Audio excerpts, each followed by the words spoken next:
পাগল মন আমার তুমি কার লাগিয়া করলা রে বাড়িঘর। পাগল মন আমার তুমি কার লাগিয়া করলা রে বাড়িঘর। উপর তলায় বাতি জ্বলে,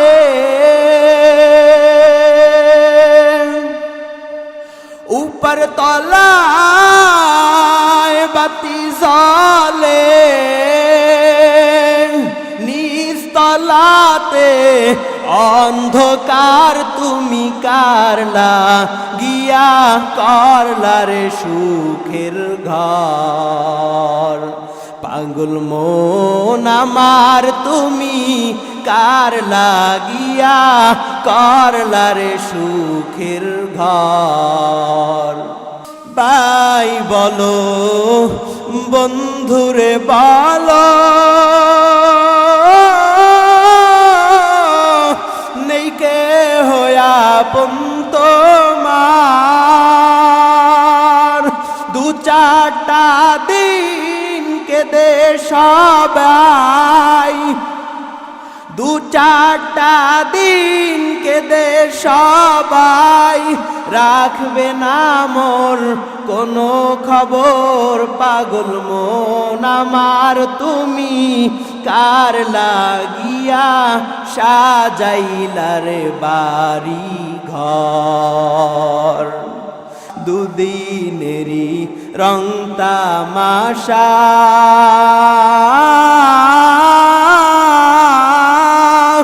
আর যত স্বপ্ন আশা,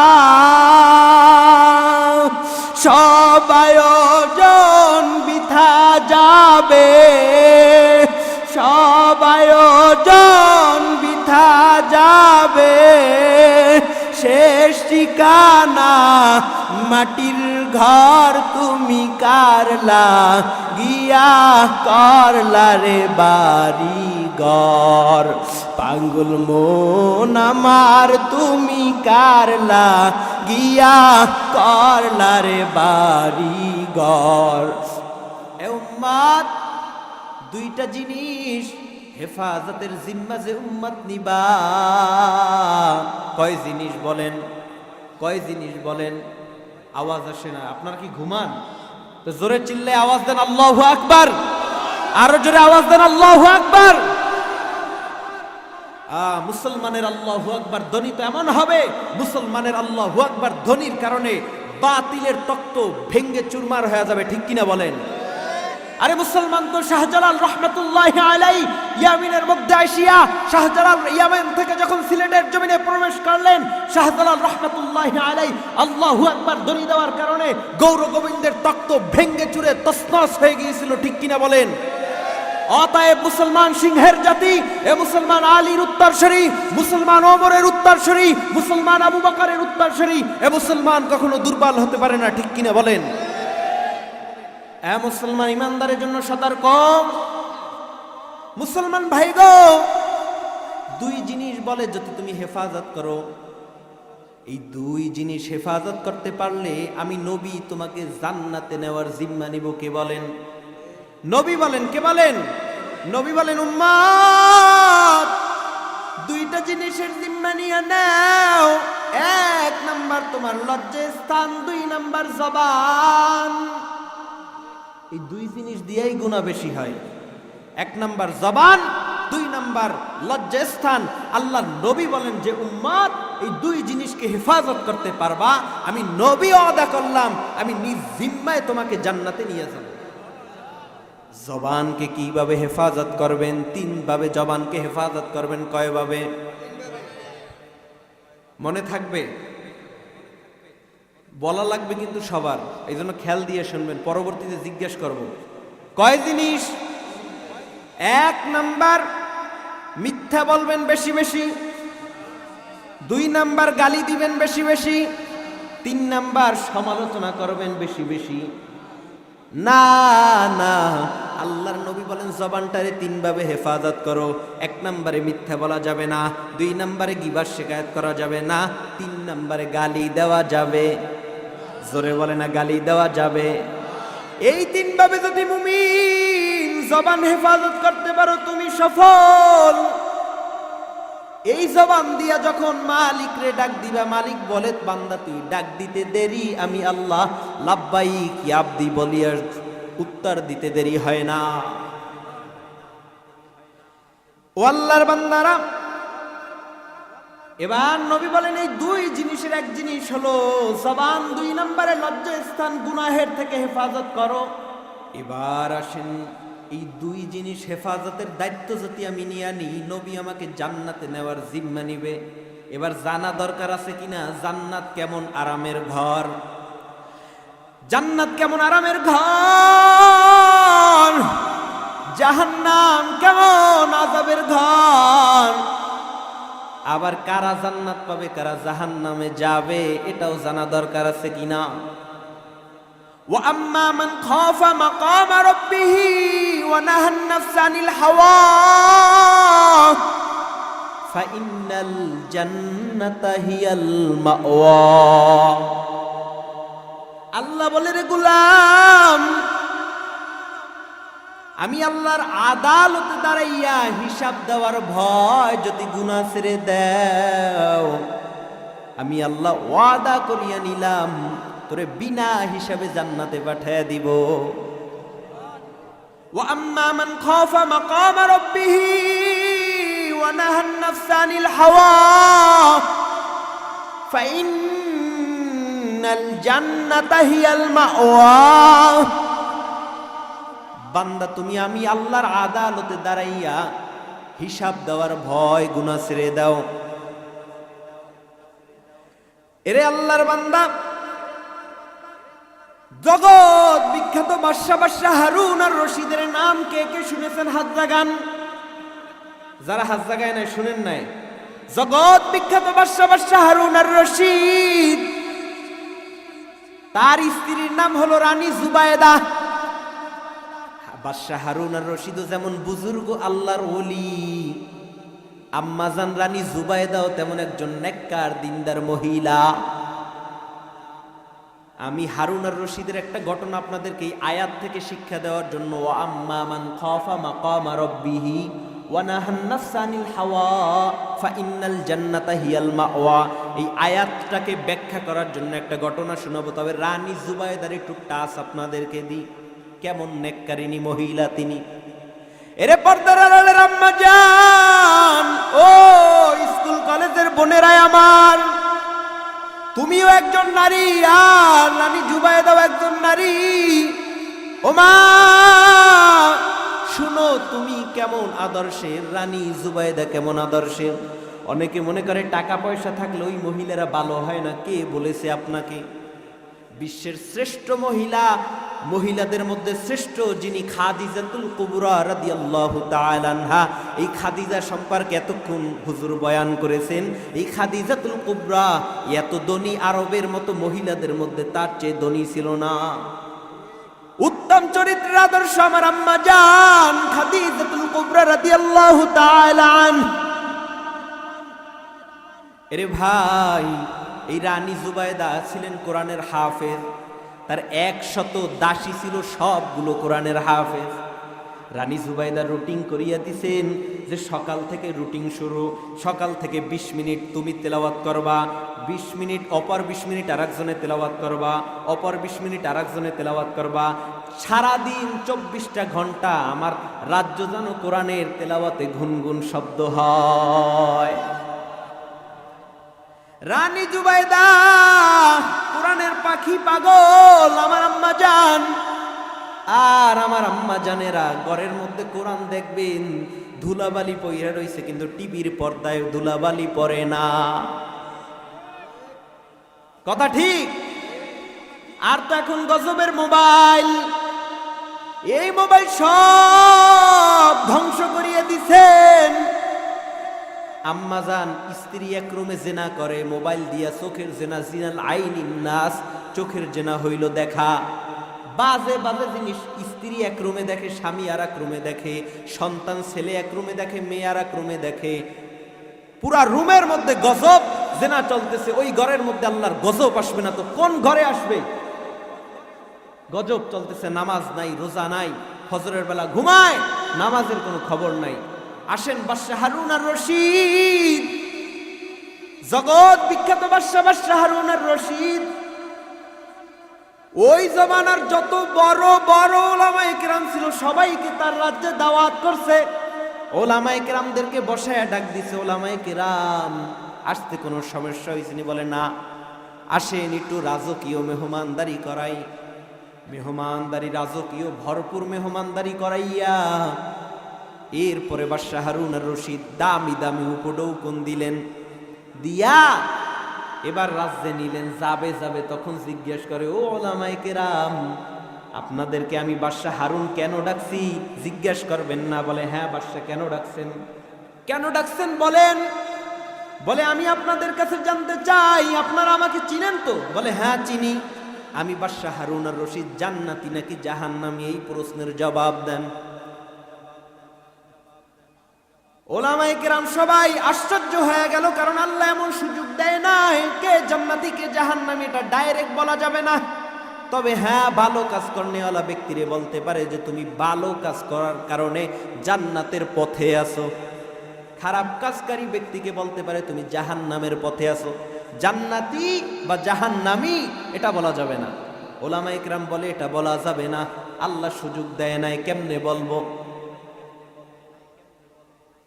বাদশা হারুন আর রশিদ মজা কইরা বলে, তো আপনাদেরকে খাওয়াই আমার হইল কি, লাভ হইল কি? একটা রাস্তা তো কইরা দিবেন।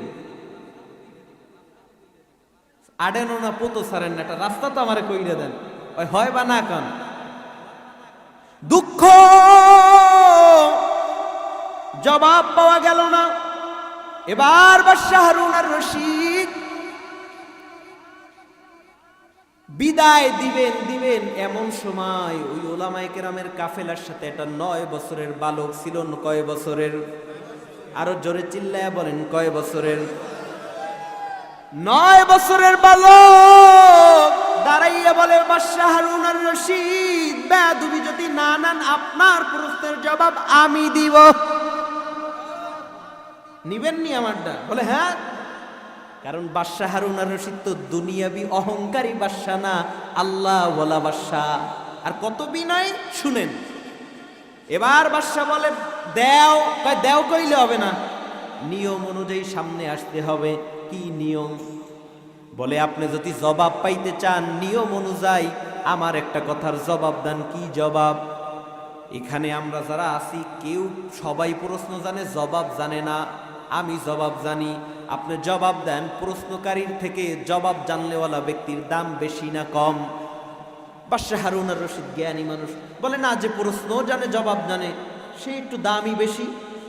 বলতেছে বাদশা, বেয়াদবি মাফ না কইরা আপনার রাজ সিংহাসনে আমারে বসায়া দেন, আর আমি আপনি নিচে গিয়ে বসবেন, এরপরে জবাব দিব। বাদশা হারুন আর রশিদ আল্লাহ ওয়ালা মানুষ, বিনয়ী হইয়া বলে, এরে উজির, বালকরে তাড়াতাড়ি সিংহাসনে বসা। বালক সিংহাসনে বসে একটা ইনজেকশন মাইরা দিছে। কোরআনের ইলম যার মধ্যে থাকে তার সম্মান এমনই হয়। আরে কোরআন ওয়ালার এত দাম, জগতের মতো সম্মানী আর দামি দুনিয়াতে দ্বিতীয় কোনো পার্সন নাই। কোরআন ওয়ালার এত দাম, কোরআন যার কলবের মধ্যে আছে তার কলবটা জিন্দা, তার মতো দামি কেউ নাই। দুনিয়াতেও বাদশা, আখিরাতেও বাদশা। ই কালামে জিন্দা কুরআনে হাকিম, হিকমতে উ লা ইয়াজালাস্তু কাদিম, জামিউল ইলমি ফিল কুরআনে হাকিম, হিকমতে উ লা ইয়াজালাস্তু কাদিম। আরে ভাই, কোরআনের ইলম যার মধ্যে থাকে তার দাম দেয় আমার আল্লাহ। এই কোরআনের ইলম যার মধ্যে আছে তিনি চমকায় গেছেন, দামি হয়ে গেছেন। 9 বছরের বালক প্রথম ইনজেকশন দিয়া দিল। এবার বলে বাদশা আমার একটা প্রশ্নের জবাব চাননি? বলে হ্যাঁ। তবে একটা কথা বলেন, কি? আপনার জীবনে এমন কোনোদিন হইছেনি, খুব খেয়াল করবেন, আপনার জীবনে এমন কোনোদিন হইছেনি রাজ সিংহাসনে বা রাজ বিছানায় আপনি বসা, সুন্দরী রমণী নারী আপনার পাশে, আপনি চাইলেই জিনা করতে পারেন, কিন্তু আল্লাহর ভয় আপনি করেন নাই? বাদশা হারুন আর রশিদ একটু মাথাটারে নিচে দিয়া জাগায়া চোখের পানি ছাড়িয়ে ডাক দিয়ে বলে, বাদশা হারুন আর রশিদ ডাক দিয়ে বলে, ভালো, একবার না দুইবার না, আমি বাদশা হারুন আর রশিদের বার এমন সুযোগ আসছে, কত শতবার এই সুযোগ আসছে, কিন্তু আমি আল্লাহর ভয় গুনার দিকে আগাই নাই। 9 বছরের বালক ডাক দিয়ে বলে, আমি চ্যালেঞ্জ করিয়া বলতে পারি আপনি জান্নাতি। পেস লাগছে নি? এবার ওলামায়ে কেরাম সব মাথা গরম হয়ে গেল, দাঁড়ায় গেল। আরে মিয়া, ইলম তো আল্লাহর দেওয়া। কার দেওয়া? ছোটের মধ্যে, ছোট্ট মানুষের মধ্যে আল্লাহ তাআলা এমন জিনিস ঢুকায়া দেয়, গোটা মানুষ আশ্চর্য হয়ে যায়। বাচ্চা ডাক দিয়ে কয়, ওলামায়ে কেরাম বসেন, বেয়াদবি নিবেন না, আমি মন গড়া কোনো কথা বলি নাই, দলিল দিব কোরআন থেকে। দেও। আল্লাহ বলেছেন এই যে আয়াত, ওয়া আম্মা মান খাফা মাকামা রাব্বিহি ওয়া নাহান নাফসা আনিল হাওয়া ফাইন্নাল জান্নাতা হিয়াল মাওয়া। আমার আদালতে দাঁড়াইয়া হিসাবের ভয় যে গুনাহ ছেড়ে দিবে, আমি তারে বিনা হিসাবে জান্নাতে দিয়া দিব। এবার ওলামায়ে কেরামের মাথা নিচু হইছে নি। খোঁজ দাও, এই বালক তো সাধারণ কোনো বালক না। কে? খুঁজে খুঁজে পাওয়া গেল ভবিষ্যৎ জবানার ইমাম শাফিঈ রহমাতুল্লাহি আলাইহি, ওই দিনের বালক। ইলমে রায়ে জাজ করদান বেহসান খলকে রাদা দান জওয়াবে বেসাওয়া হক না দারদ দুস্তে খলকা জারেরা নিস্তেই খাস লতে দিনদারেরা। পর্দার আড়ালের আম্মা জান, ও ভাই, ও যুবক, এবার আল্লাহর হুকুমকে কতটুকু মানো আসো। আল্লাহ বলে, বান্দা দুনিয়াতে পাঠাইয়াই প্রথম সবক তোর নামাজ। প্রথম সবক কি বলেন? ইবাদতের মধ্যে সর্বোত্তম ইবাদত নামাজ। কি বলেন? আরো জোরে আওয়াজ চাই। এবার আসেন, এই নামাজ দামি। আল্লাহ বলেন, ইন্নাস সালাতা তানহা আনিল ফাহশাই ওয়াল মুনকার। আল্লাহ বলে, বান্দা নামাজ যদি আদায় নামাজের মতো করতে পারো, সব খারাপিয়াত থেকে বাঁচাবে কে? আরো জোরে বলেন কে? আরো জোরে মালিকের নামটা জবান শাহাদাত আঙ্গুল লড়ায় বলেন কে? শাহাদাত আঙ্গুল উঠায় বলেন কে? আল্লাহ। এ মুসলমান, নামাজের মতো দামি কিছু নাই, কিন্তু নামাজের মধ্যে আপনারা আসেন না, নামাজের মধ্যে গাফেলাতি করেন। আর শুনে নেন, হাসরের ময়দানে আল্লাহর সামনে যখন দাঁড়ায়া যাবেন, আল্লাহ বলেন, আল্লাহর নবী বলেন, আউয়ালু মা ইউহাসিবু বিহিল আবদু ইয়াউমাল কিয়ামাতিস সালাহ। কিয়ামতের দিন প্রথম হিসাব হবে তোর নামাজ কতটুকু। নামাজে নাই, নামাজ পড়ি না, নামাজ পড়তেই চায় না মিয়া। এত বুঝাই, কয় হুজুর আমার প্যান্ট না পাক। কি না পাক? প্যান্ট না পাক। হায় হায়। আরে মুসলমান, তুমি মনে করেছো ঢিলা কুলুপ এটা শুধু মুসলমান অনার্থক? না না, অনার্থক এটার আইন নবী চালু করে নাই। 1000 বছর পরে বিজ্ঞানীকে এটাকে রিসার্চ কইরা বলে, মানুষের এই যে হাতের তালু আছে না, এই হাতের তালুতে কোটি কোটি ছিদ্র থাকে। প্রস্রাব বা পায়খানা যখন এই হাত দিয়ে পরিষ্কার করেন, ওই ময়লাটাই হাতের মধ্যে ছিদ্র দিয়ে ঢুকে।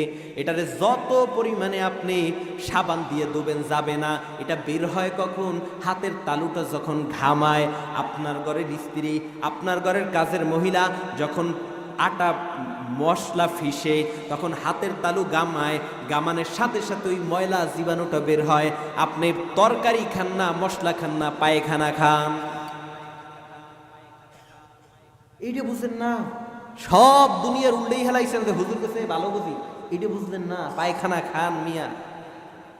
এই মনে হয় যে 10টা ঘর থাকলে এক এলাকায় 10টা ঘরে আতান দিলে এক ঘরে পাওয়া যায় কিনা ঢিলাগুলো টিস্যু আল্লাহই জানে।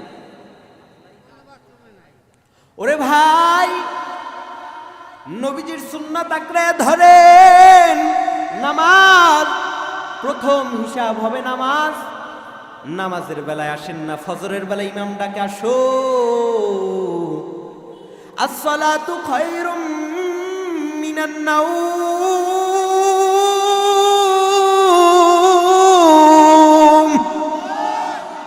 ঘুমের চেয়ে নামাজ ভালো, আর তুমি ঘুমাইও না। বলেন, ঘুমের চেয়ে নামাজ ভালো, আর তুমি ঘুমাইও না। ঠিক মতো পড়িলে নামাজ জান্নাত তোমার ঠিকানা।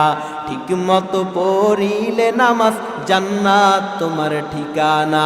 আমার প্রাণের ভাই বোনেরা, জলদি করে উঠে যাও, উজু করে তাড়াতাড়ি নামাজ পড়তে লেগে যাও।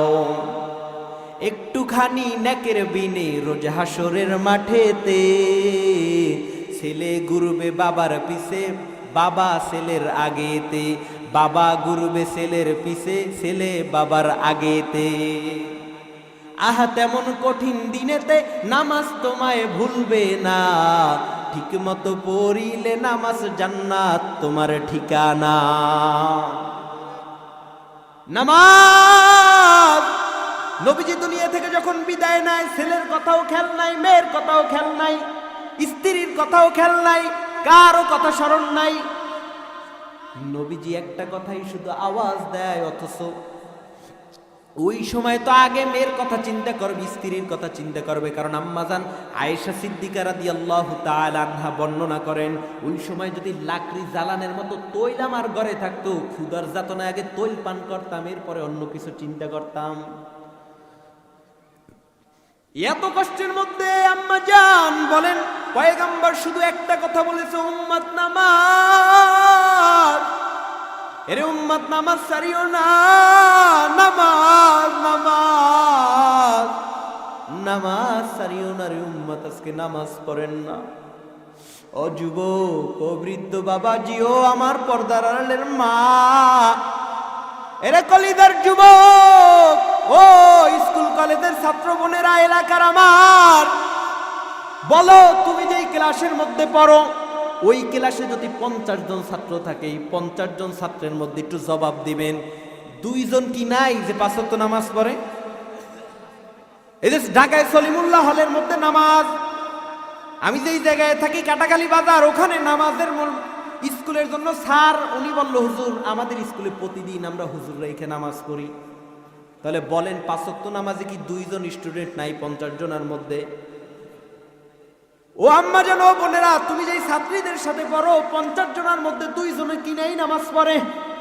কিয়ামতের ময়দান আল্লাহ ওই 2 জনরে দিয়া 8,000 জুতার বাড়ি দিবে রে নিমক হারাম। ও পড়লো, তুই কেন পড়তে পারলি না? কি বুঝছেন? বুঝছেন দুনিয়ার জুতা ওইখানে পাওয়া যাইব? কি বুঝেন আল্লাহই জানে। আল্লাহ জিগাইবে রে বান্দি, বান্দা বল, ও পারলো তুই কেন পারলি না? জবাব দে। একই ক্লাসে পড়ো, ও খায় তুইও খাও, ওরও চাহিদা যেমন তোরও চাহিদা তেমন, ওরও যেমন মেধা, যেমন ভালো কিছু মন চায়, তোরও ভালো কিছু মন চায়, কিন্তু ও পারলো তুই কেন পারলি না? বল। কি জবাব দিবারে যুবক ভাই? ও যুবক, তোমার মতোই তো কত যুবক এক বেলার নামাজ ছাড়ে না। এরে আম্মাজান, আপনার মতো কত আম্মাজান নামাজ ছাড়ে না, আপনি কেন পড়তে পারবেন না? জবাব দেন। আজকে গুনাহ, কিছু কিছু গুনাহ গ্রামে আম হয়ে গেছে, সুদ আম হয়ে গেছে, অথচ আল্লাহ বলেন, ইয়া আইয়ুহাল্লাযীনা আমানুত্তাকুল্লাহ ওয়া যারু মা বাকিয়া মিনার রিবা ইন কুনতুম মুমিনিন। এ মুমিন, সুদের গুনাহ থেকে নিজেরে বাঁচায় রাখো। এই সুদ কত কায়দায় যে খায়, এত কি শোনেন? কেউ কয় হুজুর সুদ খাই না তো আগা খাই আগা, কেউ কয় হুজুর গোড়াটা খাই, বিটনেস খায়, ইন্টারেস্ট খায়, আরো কি কি কত কি কয় জানিও না। টাকা দিয়ে টাকা খাওয়া, টাকা দিয়ে ব্যবসা হবে না, মাল দিয়ে ব্যবসা হবে, তাও পদ্ধতি আছে। সময় কম, বলতে পারবো না। তবে মনে রাখবেন, সুদ থেকে যারা না ফিরবেন, এনজিও থেকে লোন উঠায়, লোন, ইয়া আইয়ুহাল্লাযীনা আমানু তাকুল্লাহ ওয়া যারু মা বাকিয়া মিনার রিবা ইন কুনতুম মুমিনিন। যারা সুদ থেকে ফিরবা না, সুদ থেকে ফিরো যদি মুমিন হও। এরপরে আল্লাহ উপদেশ দিয়ে এবার ভয় দিতেছে, ফাইল্লাম তাফআলু ফাহজানু বিহারবিম মিনাল্লাহি ওয়া রাসূলি। যদি গাদ্দারি করো, না ফিরো, রেডি থাক, আমি আল্লাহ এবং আমার রাসূলের পক্ষ থেকে তোর জন্য যুদ্ধ ঘোষণা। এন কি বুঝছেন যে সুদ খায় তো জান্নাতি? হ্যাঁ, আল্লাহর নবী যুদ্ধ করতে চায়, তো জান্নাত বড়টা পাইবে না? এরে ভাই, সুদের মধ্যে যত প্রকার গুনাহ আছে, এর মধ্যে সবচেয়ে ছোট গুনাহ হলো নিজের আপন গর্ভধারিণী মায়ের সাথে জিনা করার সমান। এদের নাউজুবিল্লাহ নাউজুবিল্লাহ কিছু কর না, কি অবস্থা বুঝলাম না। কত বড় নিমক হারাম, তুমি কত বড় গাদ্দার কপাল পোড়া। এবার চিন্তা করো যে নিজের আপন মায়ের সাথে জিনার গুনাহ আমল নামায় নিচ্ছ, কত অভদ্র সন্তান তুমি। কি হবে এই খানা দিয়া? আরে আজ মরো না, আজকে মরিয়া দেখো, কালকে তোমার কেউ খবর নিবে না, ঠিক কিনা? বাড়িঘর তো সব সাজাইয়া গেলা, কিন্তু আজ চোখ বুঝবা, কালকে তোমারে কেউ সম্মান করবে না, তোমার নামও কেউ মনে রাখবে না। ওই কবর মাটির ঘর, ওখানে থাকতে হবে, পালাবার সুযোগ আসেনি। আর জোরে আওয়াজ দিয়ে বলেন আসেনি? পাগল মন আমার তুমি কার লাগিয়া করলা রে বাড়িঘর। পাগল মন আমার তুমি কার লাগিয়া করলা রে বাড়িঘর। উপর তলায় বাতি জ্বলে,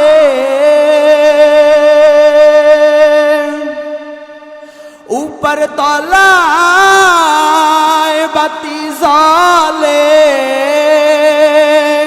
নিচ তলাতে অন্ধকার, তুমি কারলা গিয়া করলা রে সুখের ঘর। পাগল মন আমার তুমি কার লাগিয়া করলা রে সুখের ঘর।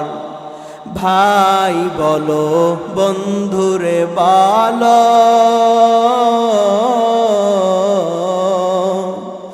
ভাই বলো বন্ধুরে বলো,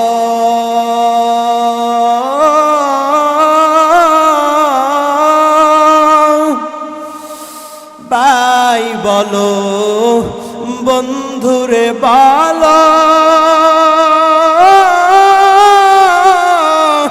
নেই কে হয়া আপন তোমার। দু চারটা দিন কেঁদে সবাই, দু চারটা দিন কেঁদে সবাই, রাখবে না মোর কোনো খবর। পাগল মন আমার তুমি কার লাগিয়া সাজাইলা রে বাড়ি ঘর। দুদিনেরই রং তামাশা,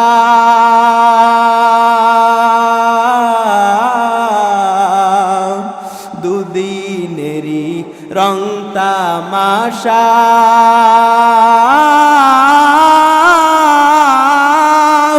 আর যত স্বপ্ন আশা,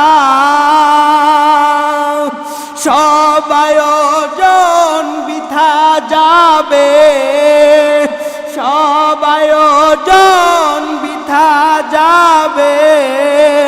শেষ ঠিকানা মাটির ঘর, তুমি কারলা গিয়া করলা রে বাড়ি ঘর। পাগল মন আমার তুমি কারলা গিয়া করলারে বাড়ি ঘর। এরে পর্দার আড়ালের আম্মা জান, ও বৃদ্ধ বাবাজি, ওরে আমার সমবয়সী কলিজার টুকরা যুবক, একটু ভাবো, তোমরা একই ক্লাসে পইরা যদি নামাজও পড়তে পারে তুমি কেন পারলা না? ও আম্মা জান, একই বাড়ির মধ্যে 5টা বাড়ির এক ঘরের মহিলা নামাজ পড়তে পারলো, তুমি কেন পারলা না? ও বাবা গো, তোমার মতো কত বৃদ্ধই ঠান্ডা পানি দিয়ে অজু বানায় নামাজ পড়ে, নামাজ ছাড়ে না, তুমি কেন পারবা না? কপাল বুঝি পুড়িয়া গেল, আল্লাহর কাছে মাপ চাও, ক্ষমা চাও। ও আল্লাহর বান্দারা, কপাল বুঝি পুড়িয়া গেল। ওরে মুয়াজ্জিন প্রতিদিন মাইকে ডাকে হাইয়া আলাস সালাহ, ও বান্দা আয় আয় আয়, নামাজের দিকে আসো, নামাজের দিকে আসো। যদি প্রশ্ন করেন, ও মুয়াজ্জিন এমন চিল্লাও কেন, নামাজে আসলে কি হবে? আপনার প্রশ্নের আগেই মুয়াজ্জিন জবাব দেয় হাইয়া আলাল ফালাহ। ও ভাই, তুমি যদি নামাজের মধ্যে আসো, আমার আল্লাহ বলছে তোর কল্যাণ হবে, ভাগ্য খুলিয়া যাবে। নামাজ সারিও না রে ভাইজান, প্রতিদিন ডাকে। ওই কবর কিন্তু তোমার আমার জন্য কারো জন্য আপন হবে না। মাটি প্রতিদিন বান্দারের জবাব দেয়, আওয়াজ দেয়, এ বান্দা, আনা বাইতুদ দূর, আনা বাইতুল ওয়াহশা, আনা বাইতুল ওয়াহদা, আনা বাইতুজ জুলমা। এরে ভাই, মাটি আপনাকে বলে আমি কিন্তু অন্ধকারের ঘর, আমি কবর কিন্তু একা একিত্বের ঘর, আমি কবর কিন্তু সাপ বিচ্ছার ঘর। ও যুবক বাবারা, আজকে কেন নামাজ ছাড়িয়া দিছেন? ওরে নামাজ ছাড়িয়ে আপনার জিন্দিগিটারে নষ্ট করতেছেন, আর কিছুই না। এখনই ভাবেন, আরে ভাই আপনার মতো আমার মতো কত যুবক অকালে প্রাণ হারাচ্ছে। ও বৃদ্ধ বাবাজি, তোমার মতো আমার মতো তোমার মতো কত বৃদ্ধ মারা যাইতেছে। ও পর্দার আড়ালের আম্মা জান, তুমি কি খবর পাও নাই? রাত্রিবেলা সন্তান দরজা আটকায় ঘুমায়া গেছে, মা সকালবেলা গিয়ে আঘাত করছে দরজায়, ও সন্তান দরজা খুলে দাও, এখনো কেন ঘুমাও? আওয়াজ নাই। 2বার 3বার 4বার মায়ের মনের মধ্যে দাগ কাইটে গেল, না জানি সন্তানের কি বিপদ হলো। মা জোরে ধাক্কা মাইরা দরজা খুলিয়া ছিকাল ভাঙ্গা ভিতরে ঢুকিয়া দেখে সন্তানটা এখনো ঘুমায় আছে। গায়ে যখন নাড়া দিল, দেখতেছে মা শরীরটা কাঠের মতো শক্ত, বরফের মতো ঠান্ডা হয়ে গেছে। মা একটা চিল্লানি দিল, আমার বাবা কই? ও মহিলারা, তোরা দেখা যা, আমার বাবা আর নাই, আমার বাবা আমারে সাইরা বিদায় হয়ে গেছে। ও যুবক, যখন রাত্রিবেলা ঘুমাইতে যাও, আর কানের মধ্যে ইয়ারফোন লাগায় গান শুনতে শুনতে ঘুমাও, আরে ওই সময় যদি আজরাইল আইসা দেখে তোর কানের মধ্যে গান, তোর কানের মধ্যে মহিলাদের আওয়াজ, তোর কানের মধ্যে বাজে বাজে সাউন্ড, ওই সময় আজরাইল আলাইহিস সালাতু ওয়াস সালাম এমন জোরে তোরে ধাক্কা দিবেন, ওই সময় নাফরমান দেখতে থাকবে। আজরাইল আলাইহিস সালাতু ওয়াস সালামের পা জমিনে, মাথা আসমানে, শরীরের মধ্যে বড় বড় পশম, প্রত্যেকটা পশমের মধ্য থেকে জাহান্নামের আগুনের ফুরকি বের হইতেছে। আর জাহান্নাম এত গভীর, অন্ধকারের আগুন, হাউ মাউ করিয়া চিল্লাইবে, কোনো আওয়াজ আর আসবে না। গুনাহগারের শরীরটা বের হইতে চাইবে না, 470টা মাকামের মধ্যে পালাপালি শুরু করবে। আরে পালাবার কোনো সুযোগ হবে না। আরে আজরাইল আলাইহিস সালাতু ওয়াস সালাম তার বাসায় ডাক দিয়ে বলবো, রে খবিস, আমার আল্লাহর দেওয়া সব নেয়ামত ভোগ করছো, আমার আল্লাহর দেওয়া পানি, আমি আল্লাহর দেওয়া বাতাস, আমি আল্লাহর দেওয়া সূর্যের আলো, আমি আল্লাহর দেওয়া চাঁদের আলো সব ভোগ করার পর, ও আম্মা জান, তোমার এত সুন্দর চেহারা কে দিল? একদিনও কি তালাশ করো নাই? আরে যিনি দিছেন খুঁজিয়া দেখো, উনি আমার আল্লাহ। ও বাবা, তোমার এত সুন্দর চেহারা কে দিছি? একটু চিল্লায়া বলো, আরো জোরে চিল্লায়া বলো, কে? আরে আল্লাহ, যে আল্লাহ তোমার এত সুন্দর চেহারা দিল। আমি হাসান আহমদ আব্দুল্লাহ আজকে যেখানে বৈশা কথা বলতেছি, এই কথা কে বলা? একটু চিল্লায়া বলো। এই কথা আমার আল্লাহ বলাই, যে মেশিন আনছে, এই যে মেশিনের মধ্য থেকে এই যে আওয়াজটা রিপ্লাই হইতেছে, এই আওয়াজটার জন্য মেশিনটারে ঠান্ডা করার জন্য পাংখার দরকার। ভিতরে পাংখা ঘুরে মেশিনটা ঠান্ডা হয়, কিন্তু আমার মুখ দিয়ে যে আপনার মুখ দিয়ে যে কোটি কোটি কোটি কথা সাপ্লাই দেন, একদিনও বাতাস দেওয়া লাগলো না, ঠান্ডাও করা লাগলো না।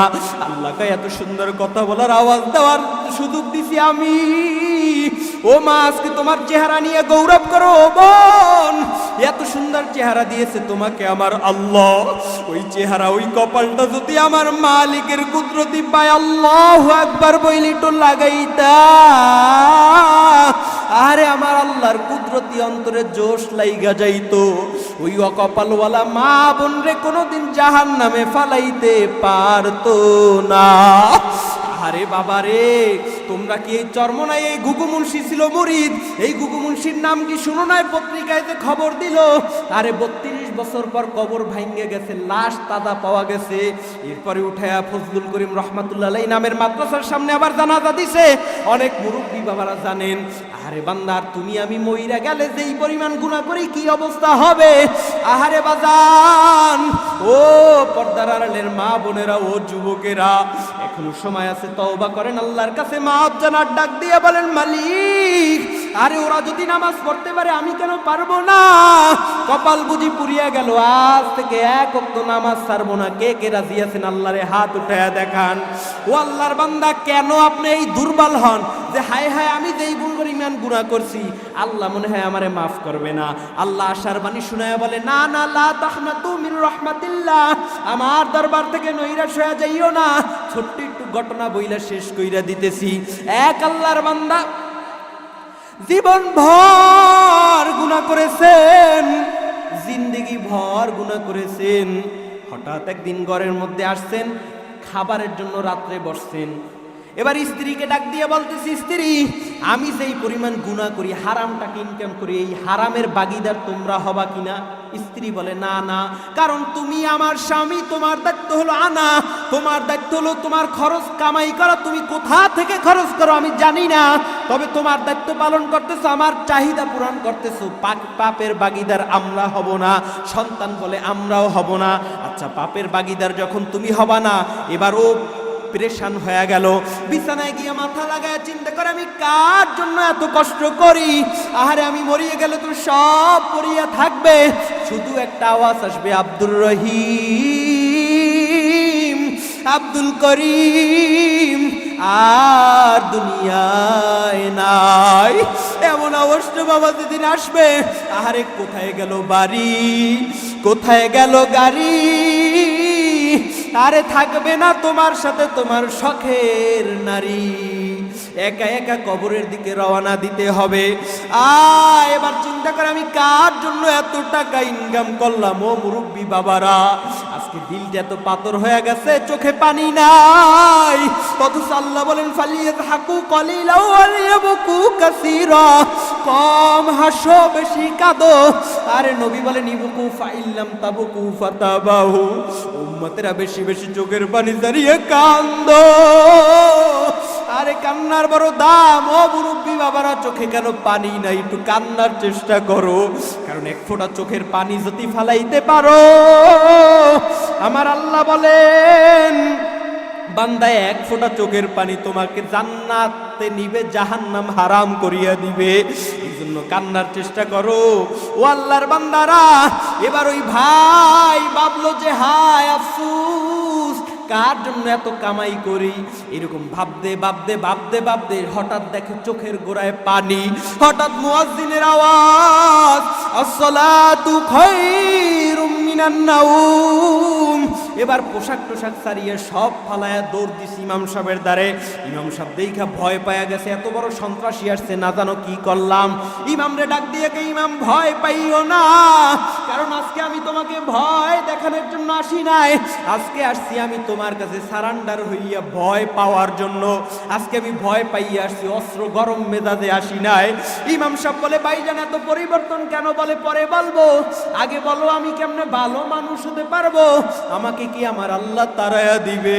আমাকে কি আমার আল্লাহ মাফ করবে না? বলে, হ্যাঁ, একটা রাস্তা খোলা আছে। কি রাস্তা? বলে, তাড়াতাড়ি অজু বানান, অজু বানায় নামাজ পড়েন, কয় নামাজ তো অনেক আগে পড়ছি ছোটকালে, এখন মনে নাই। ইমাম সাহেব আবার শিখাইয়া দিল।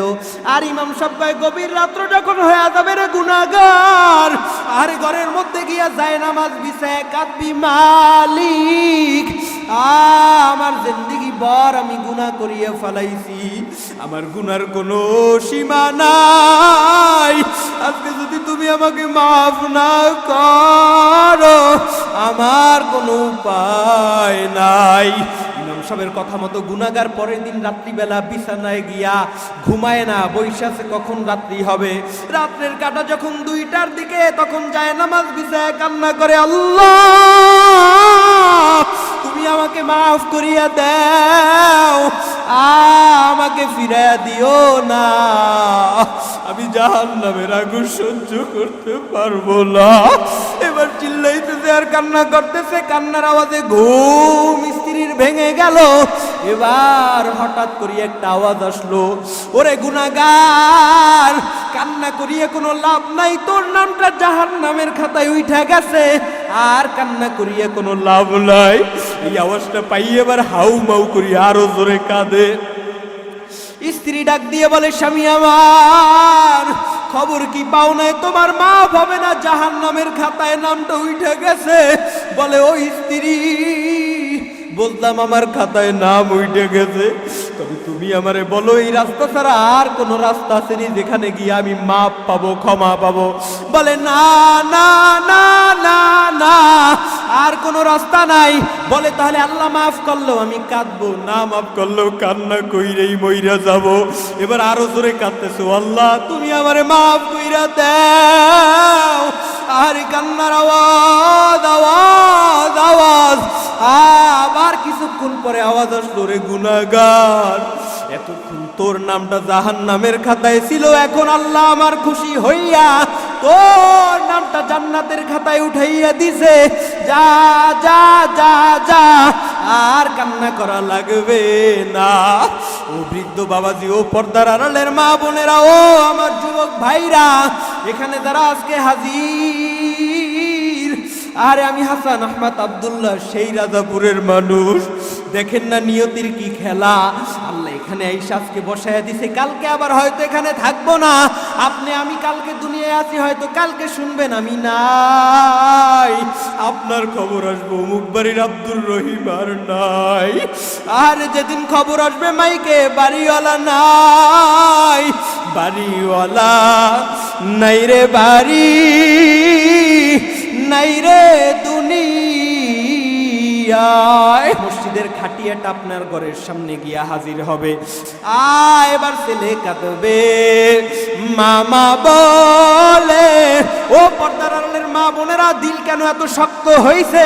একটু কান্না করো, দিল ভাঙ্গিয়া চোখে পানি আনো, চোখ দিয়া পানি আইনা কান্না করো।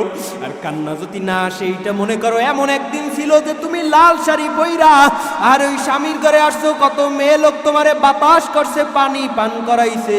আবার এমন একটা দিন তোমার সামনে চলে আসবে যেদিন পিছনের দরজা দিয়ে সাদা কাপড় বইরা বের হয়ে যাবা। ও যুবক ভাই, ও বৃদ্ধ বাবাজি, এমন একদিন আসবে আপনিও থাকবেন না, আমি হাসান আহমদ আব্দুল্লাহ থাকবো না। তবে ওই দিন যেন আমার মালিককে রাজি করা যাইতে পারি, এই প্রস্তুতি নেন। আরে এবার দেখো মাইয়াতের হালাত কি, রুহ তমসে উড় গাই, মুর্দা কি হালাত ক্যা হুই। এবার দেখো তাকায় দেখো মাইয়াদের হালাত কি, হাতও লড়ে না, পাও লড়ে না, কথা বলার শক্তি নাই। এবার জমিদারি জমিদারি, বাড়ির মালিক গাড়ির মালিক, ওই বাড়ির ক্ষমতাওয়ালা, কই গেল সভাপতি, কই গেল সেক্রেটারি, কই গেল বক্তাগিরি, কই গেল মুফাসসিরগিরি মুফতিগিরি, আরে কই গেল পীরগিরি, আমার নাই নাই নাই, কিছু নাই। আরে এখন আমি একা হয়ে গেলাম। আর এবার তুমি তাকায়া দেখো তোমার কি হালাত। এবার তোমার আপনজন স্ত্রী বলে, আরে স্বামীর ছাড়া যদিও এক রাত থাকতে পারি নাই, কিন্তু এখন স্বামীরে রাখলে রাত্রে ঘরে ঘুমাইতে পারবো না, ভয়, তাড়াতাড়ি বাহিরে নামায়া দাও। কেউ যাবে মাটি খুঁড়তে, কেউ যাবে বাঁশ কাটতে, কেউ যাবে কাপড়ের কাপড় আনতে, আরে গরম পানি দিয়া গোসল করাইয়া আরে তোমারে যখন খাটিয়ার উপরে রাখবে 3টা বান দিবে, পায়ের বান্দে বোঝা গেল রে মন আর কোনো দিন উঠে দাঁড়ার শক্তি নাই। মাজার বান্দে বোঝা গেল রে মন আর কোনো দিন উঠে বসার শক্তি নাই। মাথার বান্দে বোঝা গেল রে মন আর কোনো দিন মাথা নাড়ার শক্তি নাই। বাজান এখন তাকায় দেখো তোমার কি হালাত, আর এবার তুমি এতিম অসহায়, কেউ নাই। জানাজা দিয়া কবরের দিকে যখন নেওয়া হবে, আর কবর যদি তুমি গুনাহগার হও, ডাক দিয়ে বলবে রে জাহান্নামের আসামি, সাবধান সাবধান, এতদিন আমি মাটির উপরে রং তামাশা করছো, বাধা দি নাই। আরে তুই কি খবর পাও নাই কত জায়গায় ওই যে নমরুদ কারুন রে মাটির মধ্যে আল্লাহ ধসায়া দিল, সাদ্দাতের জান্নাত সহ সাদ্দাতরে ধসায়া দিল, তোরে দি নাই। ও কবরওয়ালা সাবধান সাবধান, আমার মধ্যে আসবি না। আরে এতদিন আমার ভালো রূপ দেখছো, এখন আসতে তুই আমার খারাপ রূপ দেখবি, সাবধান তুই আসিস না আসিস না, এমন বলিয়া বারবার বারবার বারবার সতর্ক দিবে। আর যখন ওরে রাখা হবে তখন আল্লাহ ডাক দিয়ে বলবে, ও ফেরেশতা যাও ওরে প্রশ্ন কর। বাবা তোমারেও যেই প্রশ্ন করবে, আমারেও সেই প্রশ্ন করবে, মুফতি সাহেবরেও যেই প্রশ্ন করবে, পাবলিকরেও একই প্রশ্ন করবে, আরে নারীরেও যেই প্রশ্ন করবে, পুরুষরেও সেই প্রশ্ন করবে। 3টা প্রশ্ন, মান রব্বুকা ওয়া মান দীনুকা ওয়া মান নবিয়ুকা। ওরে বল তোর রবকে, তোর নবীকে, ওরে বলো তুমি কোন ধর্মের অনুসারী। এবার গুনাহগার আওয়াজ দিয়ে বলবে হালা আদরি, ওরে আমি কিছুই জানি না জানি না। আল্লাহ এবার রাগান্বিত হয়ে যাবে, আল্লাহ রাগান্বিত হইয়া বলবে, ও জাহান্নামের ফিরিস্তা, এই বান্দার দুনিয়াতে আমার দেওয়া পানি, আমার দেওয়া বাতাস, আমার দেওয়া সূর্যের আলো, চাঁদের আলো, ওরে কত নিয়ামত পাইয়াও আমি আল্লাহকে মানে নাই। আজকে আমি আল্লাহর ওরে ছাড় দিব না, আর সুযোগ দিব না। ওরে তাড়াতাড়ি ওর কবরের মধ্যে জাহান্নামের সাথে রাস্তা বানায়া দাও, ওর কবরের মধ্যে সাপ বিচ্ছা ঢুকায়া দাও, সাপে কাটবে গুরুজু মারবে কবরে, কেমনে থাকবো একা আধার কবরে। এজন্য বলি যুবক ভাই, আজ থেকে তামান্না রাখো, আজ থেকে ওয়াদা করো মালিক, আর জীবনে যতদিন বাঁচবো এক ওয়াক্ত নামাজ ছাড়বো না। কে কে আল্লাহর কাছে তওবা করতে পারবে একটু হাত দুইটা উঠায়া দেখাই। আয় আল্লাহ তাকায়া দেখো, আজকে তোমার বান্দারা তোমার কাছে হাত উঠায়া দিছে। আয় আল্লাহ তাকায়া দেখো, দিয়ে সুরাকল বাড়ির এই মানুষগুলো, বরিশাল গৌর নদীর মানুষ, আরে হাত উঠায়া দিছে, এরা ওয়াদা করতেছে আর কেউ নামাজ ছাড়বে না। কে কে রাজি আছে আল্লাহরে ডাক দাও, আল্লাহ হাতগুলো নাড়াও, আল্লাহ তাকায়া দেখো তোমার বান্দারা তোমার কাছে প্রতিজ্ঞা করছে, হাত নামায়া দাও। মেরি জিंदगी का मकसद तेरे दी की सरफराजी ओ मौला, मेरे जिंदगी का मकसद तेरे दी की सरफराजी ओ मौला, मैं इसीलिए मुसलमान, मैं इसीलिए नमाजी। বলবো বা মুসলমানের তামান্না থাকবে, জীবন চলিয়া যাবে, নামাজ ছাড়বো না। আরে নামাজ তো পড়েছেন সাহাবায়ে কেরাম, আউলিয়ায়ে কেরাম, নামাজ তুমি আমি কি নামাজ পড়ি। ও নামাজি মুসল্লি শুনো, কি নামাজ পড়ো? অনেকে তো বলো হুজুর নামাজ পড়ি, নামাজ ছাড়ি না, কিন্তু যেই নামাজ পড়ো এই নামাজ দিয়ে কি জান্নাত পাবা কি পাবা না? আরে নামাজের মধ্যে তোমার ভুল, আল্লাহর সামনে দাঁড়াইছো, যেমনি দাঁড়ানো দরকার ওইভাবে দাঁড়াইতে পারো না, গেঞ্জি পরে দাঁড়াইছো। বেআই বাড়ি যাও, বেআইন বাড়ি যাও, আত্মীয় স্বজন বাড়ি যাও, ভালো পোশাক বইরা, আর এত নিমো খারাপ কেন হইছো? ময়লা পোশাক বইরা আমার আল্লাহর সামনে দাঁড়াইছো, আর দাঁড়াইছো আল্লাহু আকবার শব্দটাও বলতে পারো না। এবার দাঁড়াইয়ে সূরা কেরাত যা পড়ো কিছু হয় না। এই নামাজ নিয়ে যদি কবরে যাও, শোন, আল্লাহ কবরে যাওয়ার সাথে সাথে বলবে, ও ফেরেশতা, ও কবরের মাটি, ওরে দুই পাশ থেকে জোরে জোরে চাপ দে। কবরের মাটি চাপ দেওয়ার কারণে গুনাহগারের পাজরের হাড্ডি টাস টাস করিয়ে ফেটে যাবে। আল্লাহর নবী বলেন, এইভাবে এক পাশের হাড্ডি আর এক পাশের সাথে ঢুকিয়া যাবে। আল্লাহ তুমি আমাদের সকলকে মাফ করিয়া দাও। এ জীবনে না করিলাম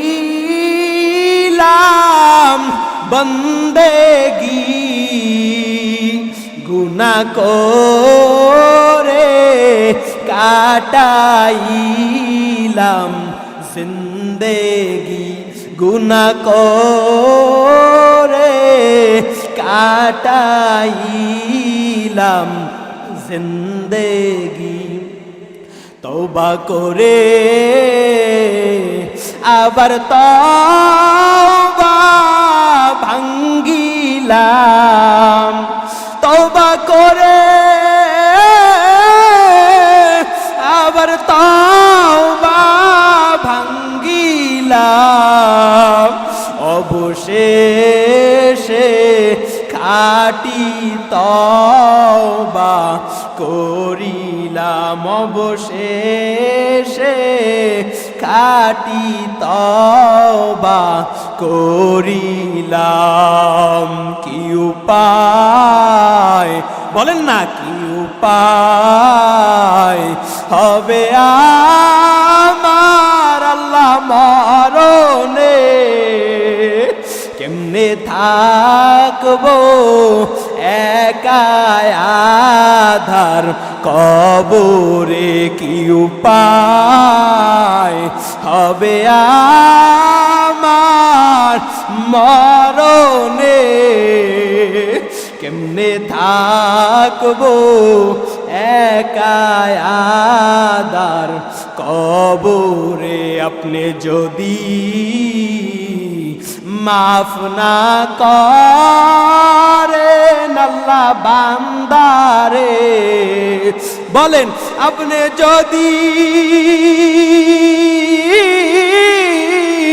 মাফ না করেন আল্লাহ বান্দারে, বান্দা বলেন যাইবে মাওলা কারদারে, বান্দা বলেন